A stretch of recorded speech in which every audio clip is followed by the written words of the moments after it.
Hello, and welcome to UDL in 15 minutes, where educators discuss their experiences with UDL. I'm Louie Lord Nelson, UDL author and leader. Today, I'm talking with Gordon Eldridge, Director of Curriculum and Professional Development at the International School of Brussels. Gordon is going to share how he is looking at his school's assessment policy through the lens of UDL. Welcome, Gordon. Hi, Louie. Nice to speak to you again. Thank you. Thank you for being on the podcast. Can you share a bit about your background in education? Sure, I started my educational life as a classroom teacher in German language and history. I ended up moving to a very small startup school in Japan at some point and then kind of dropped into the role of school head. Not deliberately. I was approached to do it and originally said no, but ended up taking the job. And I realized very quickly as the head of school that one of my big deficits in leadership was a lack of curriculum knowledge. And so I was actually really terrified of curriculum at that point in my life. And so I went out, I did a bunch of reading, I went out and I did courses. I kind of tried to make myself as expert as I could. And it ended up becoming the part of school leadership that I enjoy the most. And so following on from that, I've ended up being a trainer for the curriculum course in international school leadership for the Principals Training Center.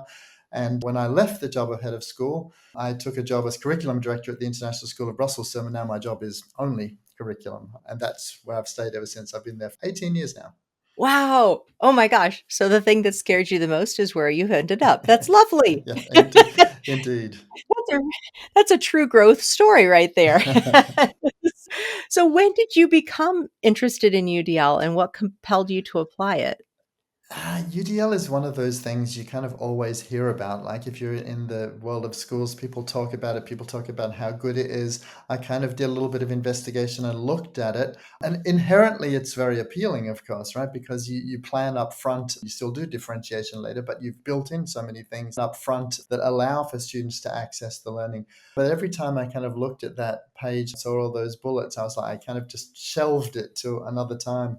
Even though many of the bullets made lots of sense to me, I couldn't immediately see how they held together. Yeah. I did a workshop at some stage that wasn't really helpful. It was too vague, had no real practical application. And so when I saw your course at ECIS, I thought, this is my chance to look at it more in depth and consider how I actually start to apply this work.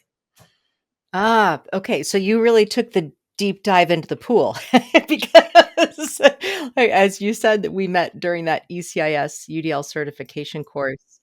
And we ask each participant to compile a culminating portfolio, which really demonstrates not only your depth of understanding, but more importantly, how you're going to be using it within your context so that it actually is a useful framework. So it was within that process that you had the idea to think about your school's assessment policy. But how did you get there? Because I know we didn't even touch on that during the course. So this is a journey that you took on your own.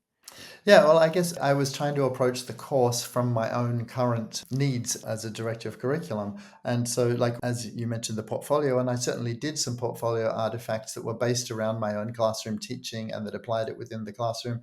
But I wanted to try and do something that would also work in my role as a leader. And I think as I was trying to, like I said, look through all those daunting bullets and make sense of them, I kind of in my own head, wrapping my own head around them, I saw the UDL guidelines as a set of deep principles with some goals attached to them. So, for example, one that's particularly dear to my own heart as a curriculum person, the whole guideline around building knowledge. I see that the underlying principle behind that is that deep understanding requires students to make powerful connections between their prior knowledge, and important concepts, between the important concepts themselves, and also connections to the contexts in which they occur and the situations in which they're learning them.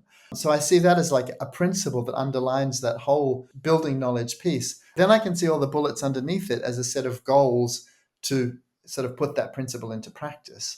And so, for example, one goal is to connect prior knowledge to new learning. That's one of the goals that will help you put that deep understanding into practice. And then it started to help me see that I don't need necessarily all of the goals all of the time. And sometimes I might need more goals that are actually listed under the bullets, but it helped me kind of see each of those boxes on the UDL framework a little more holistically. And then when I drilled down to the next level, I started to see the considerations as a set of strategies that would help you meet each of those goals. So, the goal that I just mentioned, to connect prior knowledge to new learning, one strategy is to use advanced organizers, but there are many, many strategies that could do that. So, I think once I sort of reconstruct my thinking at the time, once I started to think about them as principles and as, in general, actually learning principles, then I started to be able to see their relevance beyond the classroom to all kinds of places where you would apply learning principles, one of those being an assessment policy. Yeah. And I'm going to take a little bit of a turn here because in your description, what I appreciated is the use that you were saying of goal and talking about seeing what in the UDL world, we talk about the guidelines. You saw those as, oh, this is the direction I'm heading. And what I also appreciate about the conversation, so any educational framework, any educational paradigm has a language associated with it. But there are times when we have to make that language our own. And so, in your exploration of the three principles of engagement, representation, action, expression, and the 9 guidelines, and then those considerations, you needed to find a way that made sense to you. And I just want to point that out here within the podcast. This is where I encourage people to be a little bit looser. And so we can think about UDL in ways that help us within our realm. So I think it's perfect. So shifting back to the assessment policy, a lot of educators and non-educators see UDL as a classroom only framework, but you see that UDL is something more powerful. So I'd love for you to talk about that.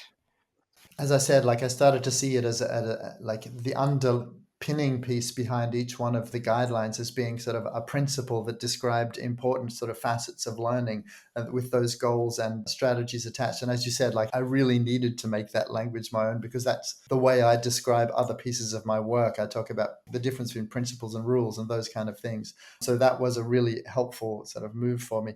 But I guess, yeah, once you start to see them as learning principles, you can apply them in all kinds of different places. So if you look at the strategy development guideline, if I think about the principle that underlines that, it's something along the lines that student agency is built through recurrent cycles of goal setting, monitoring progress, and reflecting.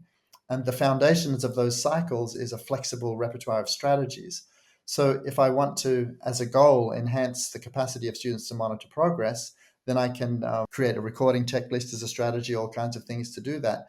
But I can also use that beyond the classroom to think about, well, when students are building their skills, student leaders also build their skills. How can I apply that to our student leadership program? And how can I think about the particular goals that the student leaders might have? And how can I help them build strategies to meet those goals and help them to really use that idea of strategy development to set goals, monitor their progress towards those goals, and adjust their strategies to meet them.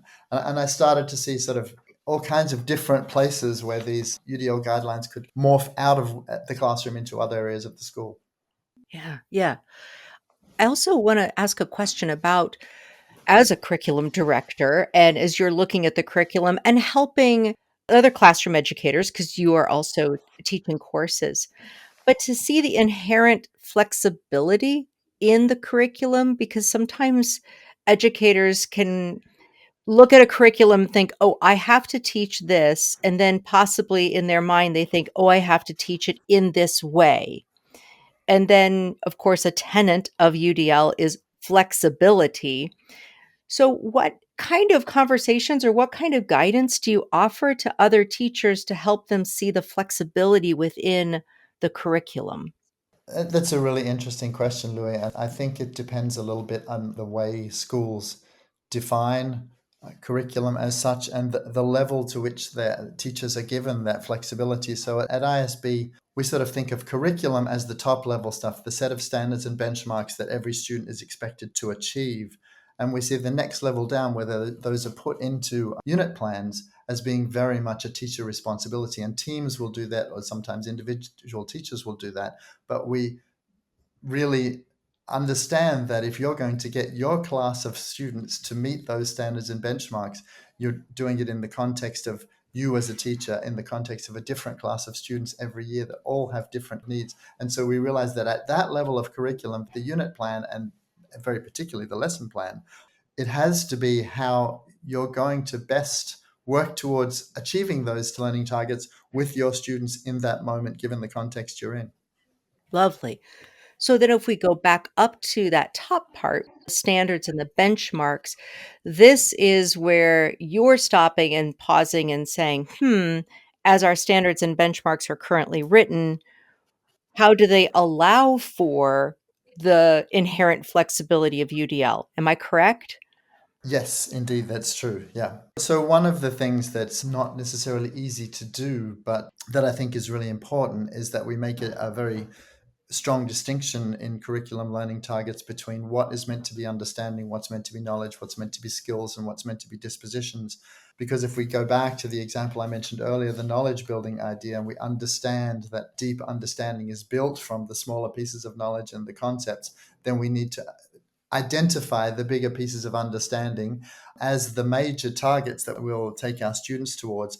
And once we've done that, it's possible to get there with all different kinds of knowledge that might be relevant in different contexts with different classes at different times. And so we might decide as our sort of overall learning targets not to be as prescriptive about the particular knowledge, not to say that knowledge is not important, it's hugely important, but you can meet those understanding targets with different bodies of knowledge. Yeah, exactly. I think what I'm hearing and where I'm nodding my head is that when, for example, when we get stuck on a piece of knowledge that we want our learners to have, sometimes when benchmarks or standards are written, the method or the materials sneak in there. And when we push ourselves to leave that out, then we allow for that flexibility that UDL is helping us apply. So now we know, oh, this is the piece of knowledge that we want to assert within our unit plans and our lesson plans. But guess what? You get to look for the methods and the materials that you want to use to help your learners achieve that piece of knowledge. Indeed. Excellent. Gordon, this has been wonderful. I really appreciate this. This has been a deeper dive into a conversation about curriculum, and I think it's going to really benefit so many people. So I deeply appreciate the conversation. You're very welcome. Pleasure talking to you. You're welcome. So, for those listening to this podcast, you can find supplemental materials like an image montage with closed captioning, a transcript, and an associated blog at my website, which is the udlapproach.com/podcasts. And finally, if you have a story to share about UDL implementation for UDL in 15 minutes, you can contact me through the udlapproach.com. And thanks to everyone for your work in revolutionizing education through UDL and making it our goal to support learner agency.